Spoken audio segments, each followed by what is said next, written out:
Hi good evening दोस्तों, कैसे हैं आप सब। आई होप आप लोग बहुत अच्छे होंगे और आपकी पढ़ाई भी अच्छी चल रही होगी। Welcome to session, welcome to fielder form. मैं अतुल कुमार आप सबका आज के सेशन में स्वागत करता हूँ।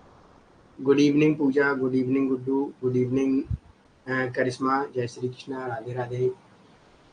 एक बार सभी स्टूडेंट कमेंट बॉक्स में हाय हेलो लिख देंगे जिससे कि आपकी अटेंडेंस मार्क हो जाएगी। और एक बार कंफर्म कर दीजिएगा वॉइस वीडियो पीपीटी आप सबको क्लियर है। Okay, I am fine Karishma and you. और आप सब कैसे हैं? चलिए जल्दी से ज्वाइन कर लीजिएगा, उसके बाद हम लोग अपने सेशन को स्टार्ट करेंगे। और कल के अगर सेशन में किसी भी स्टूडेंट का डाउट है तो स्टार्टिंग के हमारे पास 2-3 मिनट होंगे, उनमें आप पूछ लीजिएगा। नहीं तो क्लास के एंड में उस सेशन से रिलेटेड कोई भी डाउट हो तो आप पूछ सकते हैं। Okay okay, very okay. Good evening Vipin Khanna, आप न्यू स्टूडेंट हैं। गुड इवनिंग रक्षा। विपिन खन्ना, क्या आप न्यू स्टूडेंट हैं?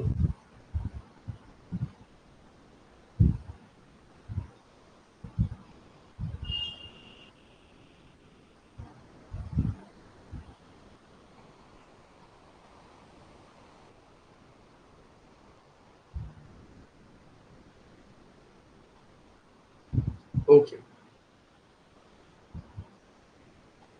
चलिए। तो विपिन एक काम करिएगा, जो भी पिछली क्लासेस आपकी छूट गई हैं उनके लिए समय निकाल कर आप जल्दी से जल्दी कवर कर लीजिएगा। सॉरी, जितना जल्दी हो सके उनको कवर कर लीजिएगा। 2x की स्पीड पर देखकर उन्हें कवर कर लीजिएगा तो अच्छा है, क्योंकि जब हम लोग रिवीजन करेंगे तो वो आपकी चीज़ें रिवाइज होती जाएंगी। क्योंकि फोर्थ यूनिट में हो सकता है 2-3 टॉपिक और बचे हैं। तो आज नहीं, कल या अगले दिन में 4 यूनिट हम लोगों का समाप्त हो जाएगा। इसके बाद यूनिट नंबर 5 स्टार्ट होगा। Okay, good evening Anjani, good evening Komal, good evening प्रिया,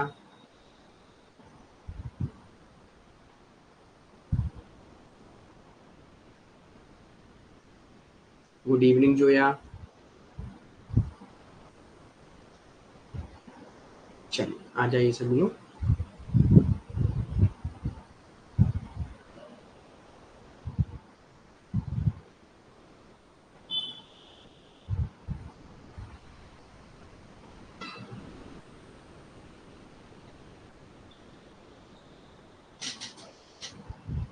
चलिए तो स्टार्ट करते हैं हम लोग आज के सेशन को। सबसे पहले एक मोटिवेशन कोड लेंगे। कभी हार ना माने, कभी हार ना मानने की आदत ही एक दिन बड़ी चीज दिलाती है। कहने का तात्पर्य ये है, पहली बार में एनडीआरएफ नहीं होता कोई दिक्कत नहीं, क्योंकि पहली बार में ये समझ लीजिएगा शायद हम लोगों की तैयारी कम है ना। और अगर पता कई चीज़ें आसानी से मिल जाती हैं तो उनकी वैल्यू नहीं होती है, और जो चीज़ें जितनी मुश्किल से मिलती हैं उनकी वैल्यू उतनी ही ज़्यादा होती है। तो मेहनत करते रहिएगा और हार नहीं मानना है कि भाई एक बार नहीं हुआ तो हम डिमोटिवेट हो जाएं, उससे कोई फ़ायदा नहीं। जब तक आप हार मानेंगे तो ऑटोमेटिक आप हार ही जाएंगे, राइट। जब आप एक आदत बन जाएगी आपकी कि हमें जीतना ही है, कुछ भी हो जाए हमें जेआरएफ चाहिए, नेट से काम चलेगा ही नहीं, तो जेआरएफ ही चाहिए, है ना। चल, तो हार मानना नहीं है ना। कोई भी कितना कहे कि तुमसे नहीं होगा नहीं होगा, भाई कहो हमसे नहीं होगा कोई दिक्कत नहीं, लेकिन हम ट्राई जरूर करेंगे और होगा जरूर, है ना। चलिए, आज हम लोगों को इलेक्टोरल सिस्टम के बारे में पढ़ना है। इसे हिंदी में चुनावी प्रणाली कहा जाता है या चुनावी सिस्टम व्यवस्था कहा जाता है। ओके, ये सर कभी कभी खुद से देखिए गुड्डू, सबसे खुद से डिमोटिवेट होना तो सबसे गलत बात है। देखिए दुनिया में ना आपको मोटिवेट करने के लिए आपसे अच्छा मोटिवेटर कोई नहीं हो सकता, ठीक है। तो आप अपने आप को अगर मोटिवेट करेंगे तभी आप रहेंगे, दूसरे के करने से कुछ नहीं होता। और अगर आप अपने आप से डिमोटिवेट हो जाएंगे तो कुछ नहीं होने वाला। इसीलिए आप स्वयं को मोटिवेट करें, है ना, वो ज़्यादा अच्छा है।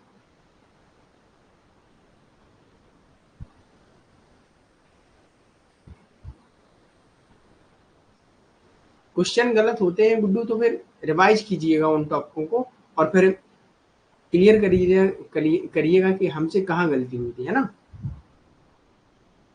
चलिए प्रिया, इसके बारे में हम बाद में बात करते हैं, पीडीएफ डाउनलोड के बारे में। ओके, चलिए तो यहाँ चुनावी प्रणाली क्या है, सरकार की निर्वाचित होने या करने की व्यवस्था होती है जिसमें लोग वोट डालते हैं, लेकिन चुनावी प्रणाली अलग अलग होती है। जैसे भारत में हम देखें, अगर लोकसभा के जो चुनाव होते हैं वो कैसे होते हैं, फर्स्ट पोस्ट सिस्टम से होते हैं, पहले आओ पहले पाओ, राइट।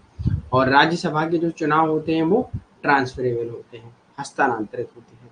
ओके, तो ये दोनों चीजें, और यहाँ हम अलग अलग देशों में, किन देशों में कैसे चुनावी प्रणाली है, कहीं लिस्ट सिस्टम है तो कहीं अलग अलग सिस्टम है ना। कहीं कहीं एक प्रतिनिधि 10-10 वोट देने का अधिकार है। ये सारी चीजें हम लोग यहाँ एक थोड़ा बेसिक से भी पढ़ेंगे और थोड़ा डीप में भी पढ़ेंगे। डीप में ज़्यादा नहीं जाएंगे, सिर्फ बेसिक जाएंगे। ओके, कि कौन सी प्रणाली क्या कहती है इसके बारे में हम लोग यहाँ चर्चा करेंगे। ओके, और हो सकता है अगर यहाँ ना आए समझ में तो इसके लिए हम लोग एक और क्लास रखेंगे, उसमें थोड़ा हम एक चार्ट भी देंगे, उससे आपको समझ में आ जाएगा। ओके, यहाँ लेकिन कोशिश करिएगा कि यहाँ समझ में आए आपको, है ना, क्योंकि यहाँ कोई पिक्चर नहीं है इनकी कि लिस्ट सिस्टम क्या है, फर्स्ट पास्ट पोस्ट सिस्टम क्या है, ये हमने यहाँ लिस्ट दी नहीं है। जब ये पूरा सिलेबस समाप्त हो जाएगा उसके बाद हम लोग फ्री यूट्यूब पर वीडियो कर लेंगे, वहाँ चीज़ें कंप्लीट कर लेंगे। यहाँ जल्दी से जल्दी सिलेबस समाप्त हो जाए और रिवीजन हम लोग करने लगे, है ना। चलिए, तो इलेक्टोरल सिस्टम समझ में आया। चुनावी प्रणाली क्या होती है, सरकार को निर्वाचित करने की एक प्रक्रिया है या विधि है। ओके, ये किताबी भाषा में आपको पढ़ना है। विपिन विपिन न्यू स्टूडेंट है, कोई खन्ना जी है, क्या नाम है खन्ना जी आपका, विपिन नाम है, क्या नाम है, हाँ विपिन। तो आपको समझ में आ जाए बता दीजिएगा, है ना। गुड इवनिंग साक्षी, समझ में आ रहा है कि नहीं विपिन। तो एक चुनावी प्रणाली सरकार में निर्वाचित पदों की संख्या गणना करने के लिए उपयोग की जाने वाली विधि है। चुनाव के बाद व्यक्तियों एवं पार्टियों को प्रदान की जाती है। जैसे कि एक विधि होती है चुनाव, जो लोगों द्वारा मतदान दिए जाते हैं और एक पार्टी को प्राप्त मतदान की गणना करने के लिए, कैलकुलेशन करने के लिए हम लोग प्रोवाइड कराते हैं एक चुनावी प्रणाली, जो हर देश में अलग अलग होती है, किसी में सेम होती है तो किसी में अलग अलग होती है। ओके, ऐसे ही सबसे पहली जो विधि है वो है first past the post system. Good evening Sumitra. Okay, तो फर्स्ट पास्ट पोस्ट सिस्टम क्या है इसे समझ लीजिएगा। ये कॉन्सेप्ट ऑफ रिलेटिव मेजॉरिटी है, ये सापेक्ष बहुमत की अवधारणा है। सिंपल सा इस शब्द से ये मतलब है कि सामान्य रूप से ये सरल बहुलतावाद प्रणाली है, जहाँ जनसंख्या ज़्यादा होती है वहाँ ये सिस्टम अप्लाई किया जाता है, जहाँ सारे लोग वोट डालेंगे। और वोट में क्या होगा, जैसे मान लीजिए यहाँ कोई वो नहीं देखा जाता है कि एक पार्टी को कितना मिला। अगर पॉपुलेशन 100 है, ठीक है, 1000 लिख दिए, 100 ठीक है, 100 है, 1000 भी कोई ज़्यादा वो नहीं है, 100 है और पॉलिटिकल पार्टी यहाँ 5 है, मान लीजिएगा 3 है, बीजेपी, कांग्रेस एंड सपा, ठीक है। अब इनमें से फर्स्ट पास्ट पोस्ट सिस्टम में क्या होता है, जिस पार्टी को सबसे अधिक मत मिलेंगे वो विजेता हो जाएगी। ओके, अर्थात कहने का तात्पर्य यहाँ ये है कि यहाँ मान लीजिए 100 में से 90 लोगों ने डाले, यहाँ पूरी जनता वोट डाले या ना डाले इससे कोई मतलब नहीं है। ओके, तो यहाँ अगर इनको 20 मिलते हैं, इनको 19 मिलते हैं और इनको 18 मिलते हैं तो ये जीत जाएंगे। ओके, चाहे जितनी पॉपुलेशन ने, अगर जिनमें सबसे ज़्यादा जिसके पास मत होंगे वो पार्टी जीतेगी। यहाँ कोई डिवाइड नहीं है कि पूरी पॉपुलेशन या जितनी भी लोगों ने मत डाले हैं उनमें से 51% वोट एक पार्टी को मिलना चाहिए वो जीतेगी, तो ऐसा कुछ नहीं है। इस सिस्टम में क्या है, जिस पार्टी को सबसे ज्यादा मत मिलेंगे वो जीतेगा। सीधी सी बात इसमें होता है, पहले आओ पहले पाओ ये सिद्धांत पर ये काम करती है। जैसे कि भारत में क्या होता है, फर्स्ट पास्ट पोस्ट सिस्टम है। बीजेपी जैसे लोकसभा के जब चुनाव हुए थे, बीजेपी को सबसे ज्यादा वोट मिले थे तो बीजेपी जीत गई थी। चाहे भारत की पूरी पॉपुलेशन ने वोट डाले हों या ना डाले हों, लेकिन मतों की जब गणना होती है, कैलकुलेशन होती है वोटों की, तो उनमें से सबसे ज्यादा जिसको मत मिलते हैं वो पार्टी जीतती है। क्लियर है यहाँ तक सभी को?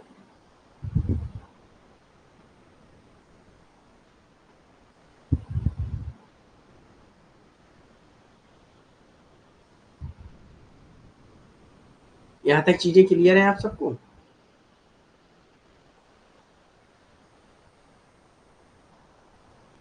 Okay, very good. Vipin Khanna आपको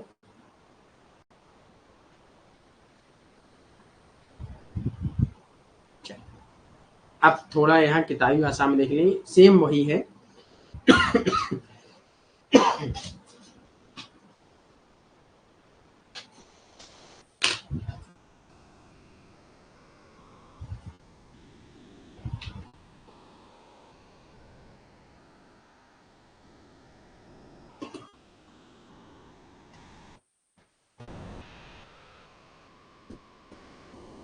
ओके, वेरी गुड।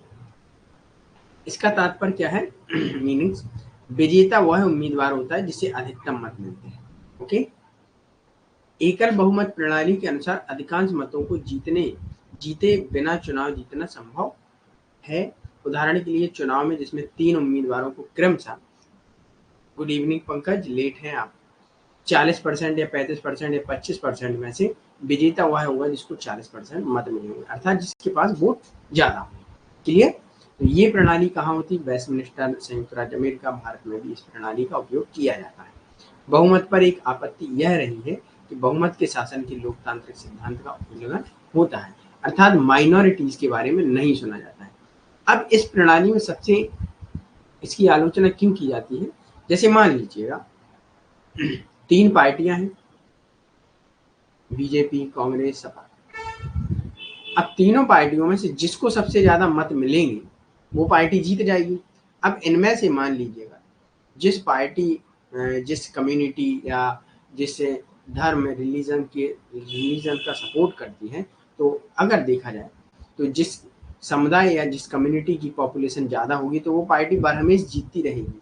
तो इस सिस्टम में, इलेक्टोरल सिस्टम में कहा जाता है कि इसमें माइनॉरिटीज़ को ध्यान में नहीं रखा जाता है, क्योंकि जो बहुमत में होगा वो बरहमेश जीतता जाएगा और माइनॉरिटीज़ का शोषण होता है, इसलिए इसकी आलोचना की जाती है। ओके, ये चीज़ याद रखिए। अगला आता है सेकेंड बैलेट सिस्टम, द्वितीय मत प्रणाली, अर्थात बहुसंख्यक या बहुलता प्रणाली, मेजॉरिटी प्लुरैलिटी मेथड के बारे में ये बात करते हैं। इसका उपयोग कहाँ होता है? इसका उपयोग यह सुनिश्चित करने के लिए किया जाता है कि जिस उम्मीदवार को घोषित किया गया है निर्वाचित 50% से अधिक मत प्राप्त करता हो। अब ये चीज समझ में आई आपको? चलिए बताइए किस किस को ये चीज समझ में आई कि इस सिस्टम में क्या होगा? मेजॉरिटी प्लुरैलिटी सिस्टम में, सेकेंड बैलेट सिस्टम में क्या होगा? इसमें 50% से अधिक मत जिस पार्टी के पास होंगे वो जीत जाएगी। यहाँ कुछ समझ में आया आपको? फर्स्ट पोस्ट सिस्टम और इसको कंपेयर करिएगा तो आपको चीजें समझ में आ जाएंगी। यस, अब 50% जैसे मान लीजिएगा यहाँ बीजेपी है, सपा है और कांग्रेस है, इनको 45%, इनको 15%, ठीक है, ये टोटल 60 हो गया। 60 के बाद यहाँ 40%।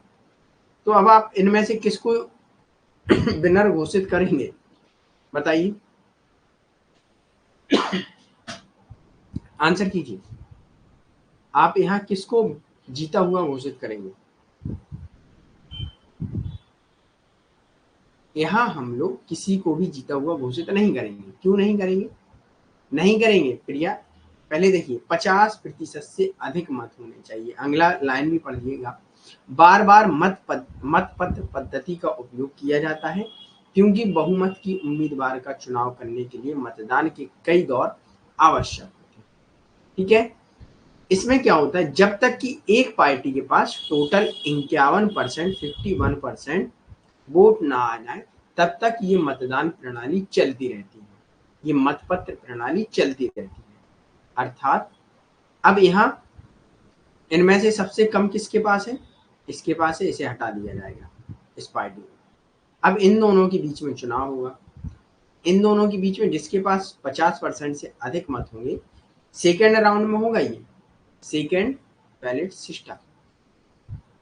दूसरा राउंड होगा चुनाव का और उसमें से एक पार्टी को हटा दिया जाए, ओके, जिसके पास सबसे कम होंगे।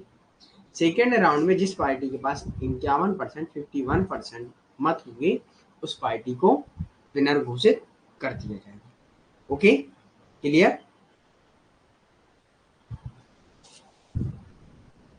यहां तक क्लियर है आपको? जैसे मान लीजिएगा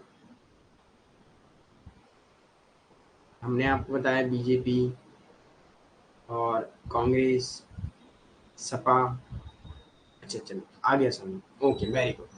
चलो आगे बढ़ते हैं। इस पद्धति की सबसे बड़ी कमी क्या है? मतदान के लिए बड़ी संख्या में दौर आवश्यक हो जाते हैं, जिससे यह सामूहिक चुनावों के लिए अभिवार्य है। इसकी कमी ये है जहां पॉपुलेशन अधिक होगी वहां ये नहीं किया जा सकता। क्यों नहीं किया जा सकता? जैसे भारत में हम इसे अप्लाई नहीं कर पाएंगे। कर पाएंगे? आपको व्यवहारिक लगता है कि हम इसे प्रैक्टिकली इसे हम लोग एक्सेप्ट कर सकते हैं भारत में? बताइए किस किस को लगता है कि हम भारत में इसे अप्लाई कर लेंगे?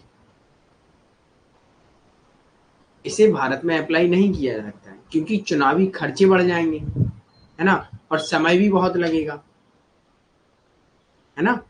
तो ये भारत में अप्लाई नहीं की जा सकती। पता चला कि चुनाव ही चल रहे हैं 5 साल, है ना, कई सारी पार्टियां हैं। ओके, तो इसे नहीं किया जा सकता। सिर्फ इसका प्रयोग कहाँ हुआ? फ्रांसीसी नेशनल असेंबली में इसका चुनाव प्रणाली उपयोग किया जाता है। ओके, इस पद्धति के लिए पहले मतदान में चुनाव के लिए बहुमत की आवश्यकता होती है। यदि किसी उम्मीदवार को इतना बहुमत नहीं मिला तो दूसरा मतपत्र आयोजित किया जाता है और विजेता वह उम्मीदवार होता है जिसके पास अधिक मत हो, अर्थात 50% से अधिक 51% जिसके पास मत होंगे वो विजेता होगा। क्लियर? अगली बार क्या होगा, अगर ये प्रणाली भारत में अप्लाई कर दी जाएगी तो आप कहेंगे भाई सरकार जीते या ना जीते हमें नहीं जाना वोट देने। पता चला हम 3-4 बार वोट ही देने गए और उसका हल कभी नहीं आया, तो आप भी इरिटेट हो जाएंगे, राइट? चलो यहाँ तक क्लियर सभी को? एक बार थम्स अप दीजिए, उसके बाद हम लोग आगे बढ़ेंगे। लिमिटेड वोट प्लान, सीमित वोट योजना की ओर बढ़ेंगे। Okay, very good. Vipin Khanna आपको समझ में आया? हमेशा इलेक्शन ही होते रहेंगे, है ना।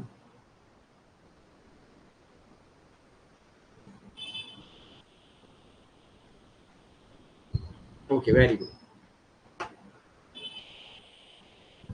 आगे बढ़ते हैं। सीमित वोट योजना, इसका किसी भी देश में उपयोग नहीं होता है। सिर्फ इसका जो फैक्ट्री है, जो बड़े बड़े कॉरपोरेट्स हैं, एमएनसीज कंपनी है, वहाँ होता है किसी चीज को अप्रूव देने के लिए। तो राजनीतिक वैज्ञानिक स्टीवन जे ब्रेम ने इसका आविष्कार किया है। तो कभी कभी जो वोट प्लान सिस्टम होते हैं, वोट सिस्टम होता है, इलेक्ट्रॉनिक सिस्टम, उसके कभी कभी आविष्कारक पूछ लिए जाते हैं। तो याद रखिएगा स्टीवन जे ब्रेम ने इसका आविष्कार किया है। यह मतदाता केवल अपने सबसे पसंदीदा उम्मीदवार के बजाय जिन्हें चाहे उतने वोट उम्मीदवारों को वोट दे सकता है। उदाहरण के लिए यह 5 सीटें हैं जो मतदाता इनमें से 1, 2, 3 या 4 उम्मीदवारों के लिए मत मांगते हैं, लेकिन 5 उम्मीदवारों के लिए नहीं। सीमित वोट योजना, जिसे अनुमोदन मतदान भी कहा जाता है, कई निजी संघों द्वारा अपनाया जाता है। कहने का तात्पर्य जब किसी भी प्रोजेक्ट पर प्रोजेक्ट पर बड़ी बड़ी कंपनियां कोई डिसीजन लेती हैं तो वहाँ क्या होता है, वहाँ डिसीजन जो लिए जाते हैं वो लिमिटेड लिए जाते हैं, कुछ ही लोगों द्वारा वहाँ चुन लिया जाता है कि ये प्रोजेक्ट फाइनल है। वहाँ सारे एम्प्लॉय द्वारा नहीं लिया जाता है। ओके, तो ये बड़ी बड़ी कंपनियों में होता है। क्लियर यहाँ तक? ये किसी भी देश द्वारा अपनाया नहीं गया है। समझ में आया?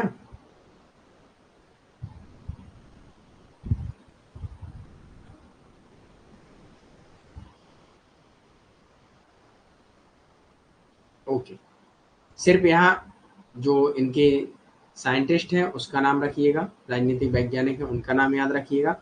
और इसे हम अन्य नाम से भी जानते हैं। क्या नाम है? अनुमोदन मतदान भी कहा जाता है इसे।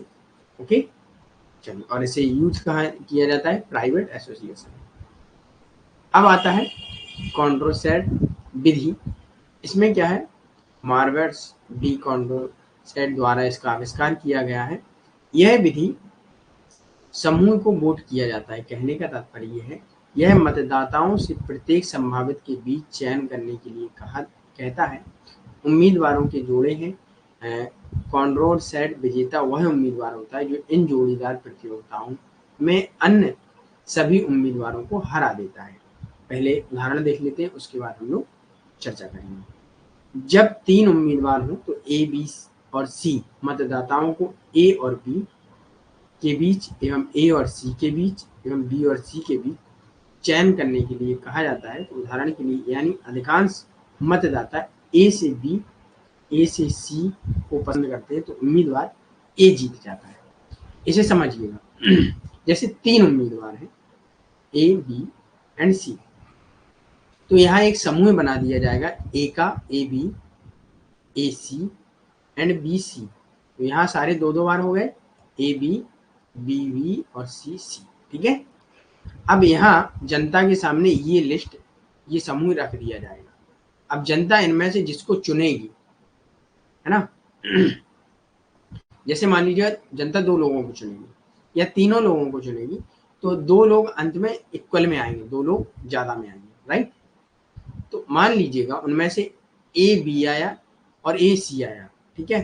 तो इनमें से जीतेगा कौन? ए कॉमन है, ए को घोषित के उम्मीदवार घोषित किया जाएगा, वो जीत जाएगा। ओके। अगर मान लीजिएगा ए बी और बी सी आता है तो बी को विनर माना जाएगा। ए सी एंड बी सी आता है तो सी को विनर माना जाएगा। क्लियर? ये चीज समझ में आई आपको?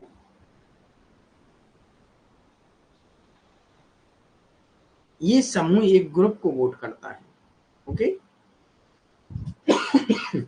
ये भी किसी देश में अप्लाई नहीं किया जा सकता है, किया नहीं गया है, ठीक है। किया जा सकता तो है, लेकिन जो भी देश, ये विधि थोड़ा कॉर्पोरेट्स के लिए है, निजी संस्थानों, प्राइवेट कॉर्पोरेट्स के लिए है। ओके। गुड्डू, ये समूह विधि होती है। ओके। इसमें समझ लीजिए, जैसे मान लीजिए 3 उम्मीदवार हैं, तो इनमें तीनों का एक ग्रुप बना दिया जाएगा, ए बी, इसमें कि 2-2 बार हो जाए, बी सी एंड ए सी। ठीक है। अब इनमें से कहा जाएगा कि आप वोट करिएगा, तो लोग या जनता वोट करेंगे। फिलहाल याद रखिएगा, ये किसी देश में विधि यूज नहीं की गई है, तो ये प्राइवेट कॉर्पोरेट्स में यूज किया गया है, निजी संस्थाओं में, है ना। तो यहाँ ग्रुप बनने के बाद क्या होगा, अब इनमें से वोट करने के लिए कहा जाएगा लोगों से, तो वोट करेंगे। तो इनमें से अंत में 2 ही जीतेंगे, या मान लीजिएगा जितनी भी पॉपुलेशन है 100 है, मान लीजिए 10 है, ठीक है। 10 में से 4 लोगों ने इसको किया, 4 ने इसको, 2 ने इसको, ठीक है। तो इनमें से, इन दोनों में से कॉमन क्या है?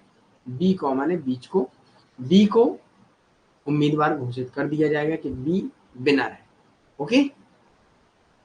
ग्रुप बना के इसमें किया जाता है, और ये प्राइवेट संस्थाओं में इसका उपयोग होता है, किसी देश में इसका पॉलिटिकल सिस्टम में यूज नहीं होता है।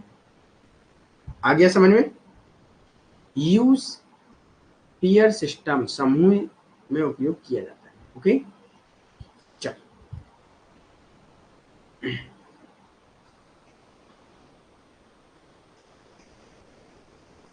अब आता है बहुसंख्यकवादी व्यवस्था की कमियां।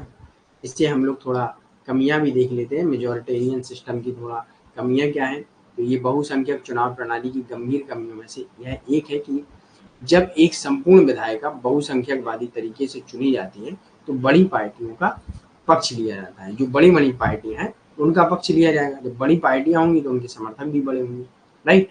जैसे मान लीजिएगा आज बीजेपी है, तो जो कॉमन होगा वही विनर होगा। Yes Guddu, yes, peer system भी कहा जाता है इसे। तो चुनावी प्रणाली में जो मेजॉरिटेरियन सिस्टम है, उसकी आलोचना इसलिए की जाती है कि जो बहुसंख्यक में होंगे वही जीतेंगे, बरहमेश वही जीतेंगे, क्योंकि वो पहले से ही बहुसंख्यक में है। और पॉपुलेशन पर चुनाव कैसे होता है, जो ज़्यादा वोट से जीतेगा वो जीतता है। इसीलिए इसमें कहा गया है कि इसमें अल्पसंख्यकों, माइनॉरिटीज पर ध्यान नहीं दिया जाता है, इसीलिए इसे खराब माना गया है।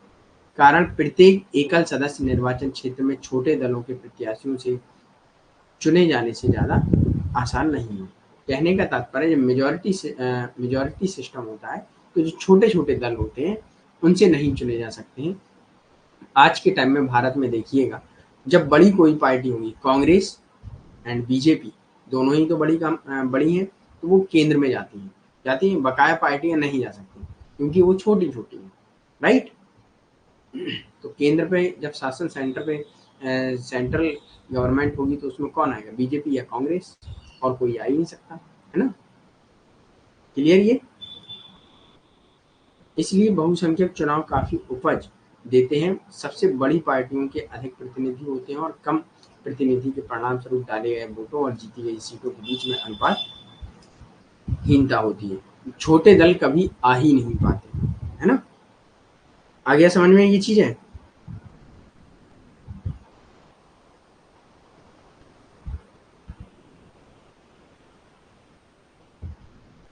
एक बार थम्स अप दीजिए, उसके बाद हम लोग आगे बढ़ेंगे। अब हम लोग चलेंगे आनुपातिक मतदान विधि। अभी हम लोगों ने क्या पढ़ा था? मेजोरिटेरियन सिस्टम में बहुसंख्यकवादी व्यवस्था के अंदर ये सारी विधियां आती हैं, ठीक है? लिमिटेड है, सेकंड बैलेट है, फर्स्ट वोट सिस्टम है, और ये आपका कॉन्ट्रैक्ट विधि है, मेथड है। ये सारी चीज़ें आपको पढ़नी है, किसमें? ये मेजोरिटेरियन सिस्टम में आएंगी। अब दूसरा आते हैं प्रोपोर्शनल रिप्रेजेंटेशन अर्थात आनुपातिक प्रतिनिधित्व विधि। ये नंबर 2 में है। इसके अंडर हम लोग ये विधियां पढ़ेंगे, ओके? लिस्ट सिस्टम है, आपका एकल सिंगल ट्रांसफरेबल वोट सिस्टम है, यहाँ हम लोग देखेंगे। अब करिश्मा क्या रिपीट करना है?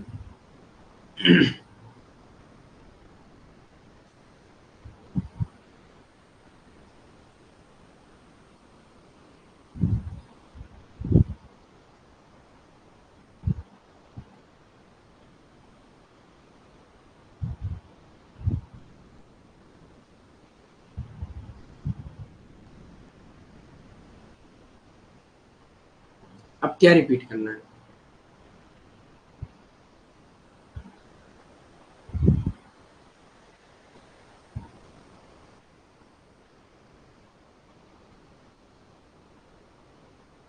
चलिए आगे बढ़ते हैं। पिछली स्लाइड में कुछ नहीं है, बहुसंख्यक मेजोरिटेरियन सिस्टम है, उसकी कुछ कमियां बताई गई, तो आप इनको पढ़िएगा, ओके? बता दिया तो है कि भाई जो भी मेजोरिटी में रहेंगी, जैसे मान लीजिए पॉपुलेशन आज बीजेपी बड़ी है तो वो बरहमेश जीतेगी, है ना? जब बीजेपी में सारे लोग जुड़ जाएंगे तो वोट तो उसी को करेंगे, वो बार बार जीतेगी। अल्पसंख्यक माइनॉरिटी पर कभी ध्यान ही नहीं दिया जाएगा, है ना? अब इस विधि को प्रोपोर्शनल रिप्रेजेंटेशन है, अनुपातिक प्रतिनिधित्व। 19वीं सेंचुरी में अनुपातिक प्रतिनिधित्व का आविष्कार होता है। 20वीं शताब्दी के शुरुआत में 20वीं सेंचुरी के शुरुआती दशक में इसे यूरोपीय लोकतंत्र यूरोपियन डेमोक्रेटिक कंट्रीज द्वारा इसे अपनाया गया है।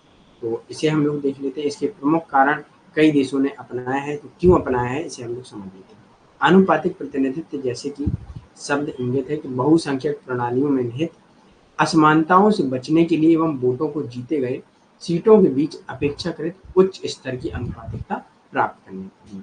जब हम लोगों ने मेजोरिटेरियन सिस्टम पढ़ा था उसमें क्या हुआ था? उसकी अभी हमने कमियां पढ़ी हैं, उसमें बहुसंख्यक पर ध्यान दिया गया है और बहुसंख्यक प्रणाली में निहित इन असमानताओं को खत्म करने के लिए कि भाई जो माइनॉरिटीज हैं उनको भी हम लोग आगे लाएं। माइनॉरिटीज को आगे लाने के लिए अगर आपको पता होगा तो भारत में भी ये सिस्टम है कि हम लोग आरक्षण देते हैं, राइट? कि ये सीट इनके लिए है, महिलाओं के लिए, ये SC ST के लिए, ये सारी चीज़ें हम लोग रखते हैं। तो जो भी मेजोरिटेरियन सिस्टम में मेजोरिटेरियन बहुसंख्यक प्रणाली में जो भी कमियां थी उनको उनमें सुधार एवं उनको समाप्त करने उनसे बचने के लिए आनुपातिक प्रतिनिधित्व आता है, प्रोपोर्शनल रिप्रेजेंटेशन आता है। उसके बारे में हम लोग आगे पढ़ेंगे। चलिए, सबसे पहला विधि है इसमें आपका प्रोपोर्शनल रिप्रेजेंटेशन में सिंगल ट्रांसफरेबल वोट सिस्टम, एकल संक्रमणकाली मत प्रणाली। तो इसे हम लोग जानते हैं हेयर सिस्टम के नाम से भी जानते हैं। ये चीज़ याद रखिएगा, हेयर सिस्टम के नाम से जानते हैं क्योंकि इसे थॉमस हेयर ने प्रतिपादित किया था। ओके, ये सबसे पहले जान लीजिएगा। अगला, अधिमान्य मत प्रणाली के रूप में भी जाना जाता है इसे, प्रेफरेंशियल वोट सिस्टम, क्योंकि प्रत्येक मतदाता को मतपत्र पर उम्मीदवारों की अपनी पसंद को इंगित करना आवश्यक है। हालांकि वोट केवल एक है। इसमें क्या होता है, मतदाताओं को अपनी एक लिस्ट दे दी जाएगी, उनसे कहा जाएगा आपकी पसंद क्या है, तो आप उस पर वोट कर देंगे भाई हमारी पसंद ये है। अब एक वोट करेंगे जैसे हमारे यहाँ जो राष्ट्रपति का चुनाव होता है, राज्यसभा में भी जो भी चुनाव होते हैं, एकल सिंगल ट्रांसफरेबल वोट पर आधारित होते हैं। ओके, वहाँ सबसे पसंद पूछी जाएगी, फिर जिसके सबसे लो होगा उसका वोट ट्रांसफर कर दिया जाएगा। ओके, जिसके पास ज्यादा मत होंगे। आगे देखते हैं, इसका उपयोग तब किया जाता है जब एक बहुसदस्यीय निर्वाचन क्षेत्र हो, जिसका अर्थ है कि एक निर्वाचन क्षेत्र में 3 या अधिक सदस्य चुने जाने। 3 या अधिक सदस्य, मान लीजिएगा राष्ट्रपति उपराष्ट्रपति हमको चुनना है। अब हम कैसे चुनेंगे, ऐसे ही चुनेंगे। पहले हम लोग पसंद देखेंगे, 3-4 लोग खड़े हुए हैं, अब हम पसंद देखेंगे कि सबसे पसंद किसकी अच्छी है। राष्ट्रपति द्रौपदी मुर्मू अगर सबसे पसंद है तो सेकंड पे लोगों की भी पसंद आ रही होगी, तो पहले वाले को राष्ट्रपति बना दिया जाएगा, दूसरे वाले को उपराष्ट्रपति। ये होता है। ओके, बार बार चुनाव नहीं कराएंगे। प्रत्येक मतदाता केवल एक मत का हकदार है, जिसे यदि आवश्यक हो तो मतपत्र पर मतदाता द्वारा दर्शाई गई प्राथमिकताओं के अनुसार स्थानांतरित किया जा सकता है। इसलिए इसे एकल संक्रमण मत प्रणाली कहा जाता है। प्रत्येक दल उतने ही प्रत्याशियों का चुनाव में खड़ा करता है जितनी सीटों की कुल संख्या होती है। सबसे कम वोट पाने वाले उम्मीदवार हैं एक एक करके हटा दिया जाता है, जो सबसे कम वोट पाते हैं उनको हटा दिया जाता है। राष्ट्रपति सिस्टम, जब राष्ट्रपति के लिए चुनाव होते हैं तब क्या होता है, यही होता है, जो सबसे कम वोट पाएगा उसे हटा दिया जाएगा और उनके वोट ट्रांसफर कर दिए जाएंगे, है ना। उनके सभी मतों को दूसरी या तीसरी वरीयता के अनुसार स्थानांतरित कर दिया जाता है। इस पद्धति का उपयोग भारतीय राज्यसभा के चुनाव में किया जाता है। इसका उपयोग हमारी राज्य विधान परिषदों के भी लिए किया जाता है। अमेरिका में सीनेट, माल्टा एवं आयरलैंड में संसदीय चुनाव में किया जाता है। तो ये जो सिंगल ट्रांसफरेबल वोट सिस्टम है उसका प्रयोग हमारे यहाँ किसमें होता है, राज्यसभा में। Okay, clear. लोकसभा में कौन सा प्रयोग होता है, फर्स्ट पास्ट वोट सिस्टम, और राज्यसभा में सिंगल ट्रांसफरेबल वोट सिस्टम। अब यहाँ से आपके क्वेश्चन बन सकते हैं, है ना। ये चीज समझ में आई कि कहाँ कैसा सिस्टम है, आप सबको क्लियर है यहाँ, बताइए।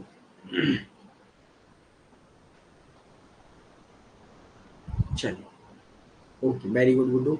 विपिन खन्ना, आपकी ये पहली क्लास है ना, हो सकता है कम कम समझ में आ रहा हो, लेकिन जैसे ही आप पिछली क्लासेस देख लेंगे ये चीजें हम लोग आराम से सिंपल तरीके से समझ लेंगे। Okay,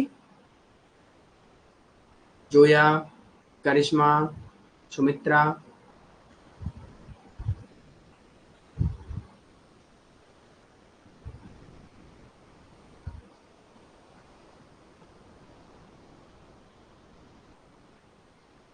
okay, very good.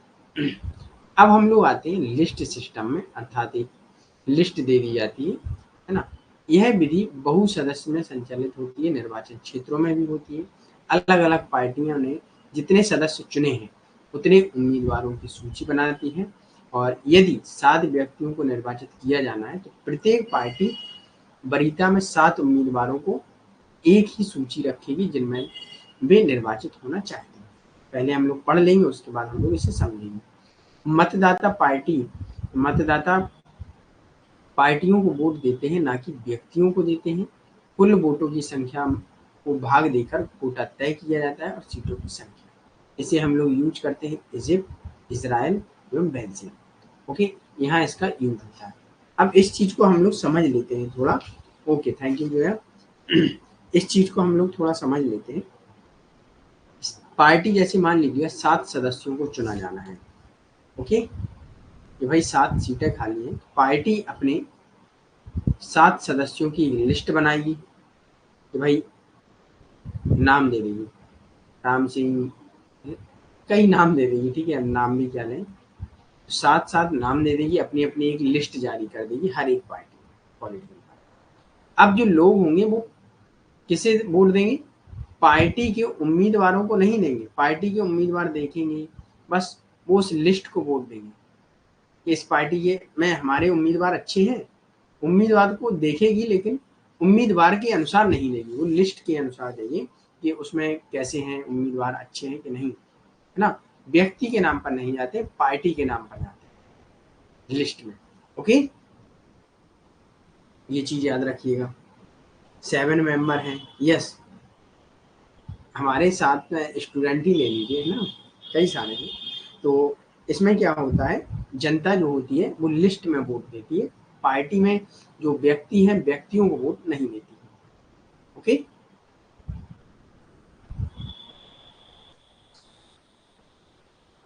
Yes, हर पार्टी की अलग अलग लिस्ट होती है, ओके,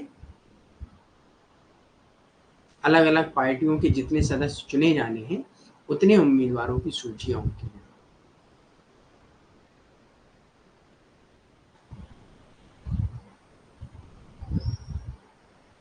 क्लियर।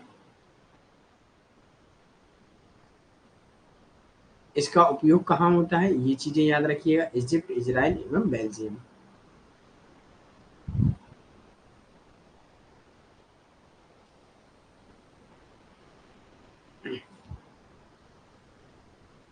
चलिए, ओके। अब आता है सेमी प्रोपोर्शनल मेथड, अर्ध अनुपातिक विधि। अर्ध अनुपातिक विधि में क्या है, एकल गैर हस्तांतरणीय वोट पद्धति होती है, यह बहुसदस्यीय जिलों में प्रत्येक मतदाता को एक वोट देती है और सबसे अधिक वोट वाले उम्मीदवार की जीत जाती है। इस विधि का उपयोग कहाँ किया जाता है, जहां बहुसदस्यीय जिलों में प्रत्येक मतदाता को चुना। इस व्यवस्था में अल्पसंख्यकों के लिए अपेक्षाकृत प्रतिनिधित्व पाना आसान होता है। अब यहाँ क्या है, जैसे मान लीजिए अल्पसंख्यक होंगे, वो भी अपना रिप्रेजेंट कर रहे होंगे, अपने प्रतिनिधि द्वारा अपना रिप्रेजेंट हो रहे होंगे, है ना, तो वहाँ क्या, अगर माइनॉरिटीज भी खड़ा हुआ, जिसको वोट ज्यादा मिलेंगे वो जीत जाएगा, कोई दिक्कत नहीं, है ना। ये राष्ट्रीय स्तर पर प्रमुख उदाहरण है जापान का, जापान में से अप्लाई किया जाता है, ओके, समझ में आया। यह यस प्रिया, प्रिया शर्मा बेल्जियम में भी है, और इसमें याद रखिएगा सेमी प्रोफेशनल मेथड में अल्पसंख्यकों के लिए अपेक्षाकृत प्रतिनिधित्व पाना आसान है, ओके। अब आता है स्लेट सिस्टम। स्लेट सिस्टम क्या है, ये बहुत अलग तरीका है, तो इसमें यह एक अजीबोगरीब प्रणाली है जिसका उपयोग अमेरिका के राष्ट्रपति के निर्वाचन मंडल को चुना जाता है, ओके। इलेक्टोरल कॉलेज इलेक्शन होता है, प्रत्येक राज्य में अलग अलग दलों ने अपनी अपनी सूचियां, जिन्हें स्लेट कहा जाता है, लगाई जाती हैं। मतदाता स्लेट के लिए मतदान करते हैं, ना कि व्यक्तिगत उम्मीदवार के लिए। अर्धानुपातिक सिर्फ इतना रखना है कि ये एकल गैर हस्तांतरणीय वोट पद्धति है, इसमें वोट ट्रांसफर नहीं किए जाते हैं, और जो हमने अनुपातिक विधि पढ़ी थी उसमें वोट ट्रांसफर किए जाते हैं, ओके, इतना सा अंतर है, ओके। कॉमन हो सकता है कई विधियां आपको समझ में नहीं आएंगी, क्यों नहीं आई, क्योंकि जब पिक्चर होती सामने तो आपको समझ में आ जाता है ना, यहाँ हम बोल के समझाएंगे तो आप कुछ चीजें इमेजिन नहीं कर पाएंगे, है ना, तो इस वजह से हो सकता है थोड़ी बहुत दिक्कत हो, लेकिन कोशिश करिएगा समझने की, है ना। अगला है स्लेट सिस्टम में क्या है, ये अमेरिकी राष्ट्रपति के निर्वाचक मंडल का चुनाव करने में मदद करता है। प्रत्येक राज्य में अलग अलग दलों ने अपनी सूचियां स्लेट लिस्ट जारी करता है, जिसे हम लोग स्लेट कहते हैं। मतदाता स्लेट के लिए मतदान करता है, व्यक्तियों के या व्यक्तिगत उम्मीदवार के लिए नहीं करता है। वह स्लेट जिसे डाले गए मतों का बहुमत प्राप्त होता है पूर्ण रूप से निर्वाचित घोषित कर दिया जाता है। तो यहाँ व्यक्ति को उम्मीदवार नहीं माना जाता है, वहाँ स्लेट सिस्टम चलता है, सूची जो बनती है उसे सिलेट कहा जाता है। ओके, इस प्रकार यदि कैलिफोर्निया में 51% मतदाता डेमोक्रेटिक सिलेट के लिए मतदान करते हैं तो सभी 54 डेमोक्रेटिक चुने जाएंगे और कोई भी रिपब्लिकन अंदर नहीं जाएगा। अब एक लिस्ट जारी कर दी जाती है जिसमें क्या होता है, जैसे अगर आपने देखा होगा जो उनका राष्ट्रपति का मंडल होता है तो उसमें जितने भी, जैसे मान लीजिएगा वोट डलते हैं स्लेट में जारी होते हैं, पॉलिटिकल पार्टी आती हैं। अब जिस भी पार्टी को 51% मत मिलेंगे तो क्या होगा, बकाया उनके जितने भी मेंबर होंगे 55 में से जितने भी 54 डेमोक्रेटिक चुने जाएंगे तो वो एक ही पार्टी के होंगे, वो रिपब्लिकन होंगे। ओके, वो सारे एक ही पार्टी के फिर चुने जाएंगे, वो अन्य पार्टी को किसी प्रकार का या वो किसी अन्य में जीती हो ऐसा कुछ नहीं होगा। ठीक है, इस प्रकार इस विभिन्न प्रकार की बहुसंख्यक के रूप में इसे वर्णित किया जाता है कि ये भी एक मेजोरिटी सिस्टम में आता है कि जिसकी मेजोरिटी जिसको 51% वोट मिला तो उसी पार्टी के सारे मेंबर उठा लिए जाते हैं, बकाया को छोड़ दिया जाता है। ओके, ये समझ में आया? यस, सिलेट भी होता है, फर्स्ट पास्ट पोस्ट सिस्टम भी होता है। चलिए अब हम लोग आते हैं फॉर्मुलेटिव वोट सिस्टम, संचयी मत प्रणाली। एक अर्ध अनुपातिक पद्धति कहा जाता है जिसमें एक अल्पसंख्यक नस्लीय, भाषाई आदि एक उम्मीदवार के पक्ष में अपने सभी मतों को एकत्रित कर सकता है। ये अल्पसंख्यकों के लिए, माइनॉरिटीज के लिए बहुत उपयोगी है। इस प्रकार यदि 10 सदस्यों को निर्वाचन क्षेत्र में या निर्वाचन क्षेत्र से चुना जाना है तो मतदाताओं के पास 10 वोट होते हैं जो वे करते हैं कि चाहे वो एक को दे दे चाहे वो 10 को एक दे दे। तो इसे हम लोग समझ लेते हैं, पहले से हम लोग पढ़ेंगे उसके बाद हम लोग समझेंगे। ओके, एक मतदाता 10 को वही चीज जो हमने आपको बताई, चाहे 5 उम्मीदवार को 2-2 दे दे, चाहे एक को 10 वोट दे दे, चाहे 10 को एक दे दे, उससे कोई मतलब नहीं। मतदाता किसी भी उम्मीदवार को मत दे सकता है या लिखता है और सबसे ज्यादा वोट पाने वाले 10 निर्वाचित होते हैं। ओके, तो यहाँ चीजें क्या है, ये होता है एक संचयी वोट। जैसे मान लीजिएगा 10 उम्मीदवारों की हमें आवश्यकता है, 10 उम्मीदवारों की नहीं, एक वोटर को, जैसे आप हैं और हम हैं तो हमें और आपको 10 वोट देने का अधिकार मिला है। अब जैसे मान लीजिएगा कोई 5 उम्मीदवार खड़े हैं या 10 उम्मीदवार खड़े हुए हैं, ठीक है, तो हमने क्या किया, चाहे हम एक एक वोट सबको दे दें, चाहे एक व्यक्ति को हम अपने 10 वोट दे दें, तो जिस उम्मीदवार को सबसे ज्यादा वोट मिले होंगे वो विजेता होगा। जैसे A B C D E 5 उम्मीदवार खड़े हुए हैं, हम लोगों को वोट देने का अधिकार 10 है, हम एक व्यक्ति को 10 वोट दे सकते हैं, चाहे 5 है सबको 2-2 दे सकते हैं, चाहे हम एक को 3 एक को 2 दे सकते हैं, है ना।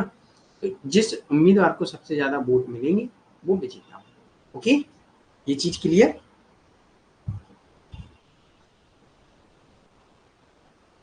ये विधि यूज जो होती है वो कनाडा में यूज की जाती है। ओके,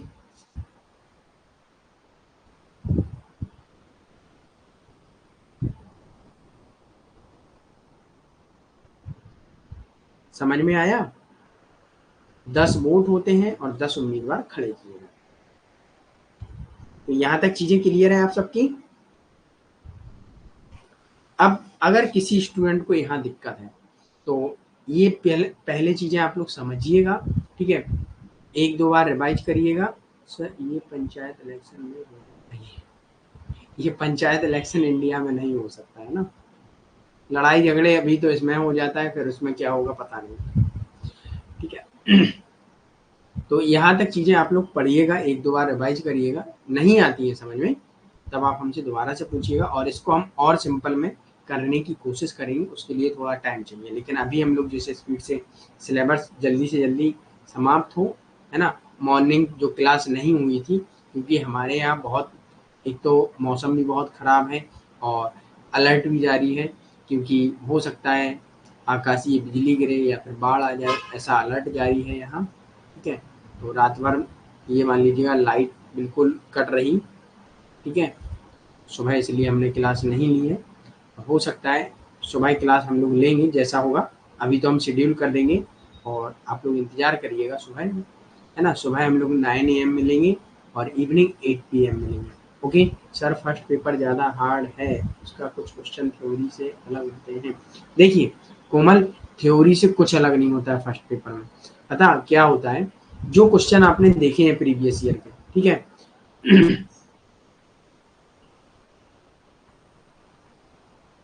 मैं लखनऊ से हूँ। ओके, चलिए यूपी, है ना। तो अब फर्स्ट पेपर में क्या है, आपका सबसे बड़ी दिक्कत ये है, आपको जो टॉपिक पूछे गए हैं, ठीक है, सबसे पहले प्रीवियस ईयर पेपर उठाइएगा। ठीक है, पीवाईक्यू लगाइएगा। पीवाईक्यू में जो भी आपसे क्वेश्चन पूछे गए हैं, ठीक है, जिस टॉपिक से रिलेटेड है, उस टॉपिक को थोड़ा डीप में पढ़ लीजिएगा कि भाई इससे और क्या बन सकते हैं, है ना। और यहाँ वहां से सब जगह से पढ़ लीजिएगा उस टॉपिक को, है ना। बस अगर उसको पढ़ लेंगे आप, तो 110% वो आपसे क्वेश्चन बन जाएगा। और उस सॉरी, और उस टॉपिक पर जितना ज्यादा हो सके उतना रिवीजन करते रहिएगा। यस, बहुत बारिश हो रही है यहाँ, सुबह से शाम तक, रात में 11:30 से अभी सुबह तक बारिश हुई है ना। तो फर्स्ट पेपर में आपको कुछ नहीं करना, फर्स्ट पेपर में इतना आप कर लीजिएगा, जो भी टॉपिक से पिछली बार क्वेश्चन बने उन्हीं टॉपिक को उठाइएगा, उनमें डीप में चले जाइएगा। क्योंकि एनटीए पता क्या कर रहा है, फर्स्ट पेपर में जिस टॉपिक से उसने पूछा, जैसे अभी कम्युनिकेशन में पूछा था उसने, तो अभी शायद कम्युनिकेशन में एक क्वेश्चन बना था, hot and cold. Hot and cold से एक क्वेश्चन बना था कम्युनिकेशन में। अब हॉट एंड कोल्ड मैंने भी नहीं पढ़ा था अपने टाइम पे, इस बार मुझे भी देखना पड़ेगा। ठीक है, तो ये चीजें हैं फर्स्ट पेपर में, क्योंकि वहीं से हम लोगों को जीआरएफ के लिए ले जाता है वो। यस, नेट प्रॉब्लम यहाँ भी है थोड़ा बहुत। ओके, ख्याल रखिएगा आप सभी भी, क्योंकि मौसम बहुत खराब है। अब ये बरसात का मौसम जाएगा ना धीरे धीरे, सर जो सर्दी आएगी तो कैसे आएगी, वो ऐसे ही आएगी, है ना। चलिए, यहाँ तक क्लियर सभी को। और सेकंड पेपर आपका जो पॉलिटी वाला है, जितना पढ़ाया जाए वो तो आप पढ़ते रहिएगा, ठीक है। और जब हम लोग रिवीजन करेंगे तब हम लोग कुछ न्यू नए नए टॉपिक भी देखेंगे, उनको भी थोड़ा ध्यान दीजिएगा। Okay okay, most welcome all of you and thank you for today session watch ना। और याद रखिएगा, हो सकता है यूनिट नंबर 4, मैं अभी आपको देख के बताता हूँ, 1-2 दिन और क्लास चलेंगी, उसके बाद यूनिट नंबर 4 समाप्त है आपका, है ना। 2 मिनट वेट करिएगा, अभी यार मैं आपको देख कर बताता हूँ।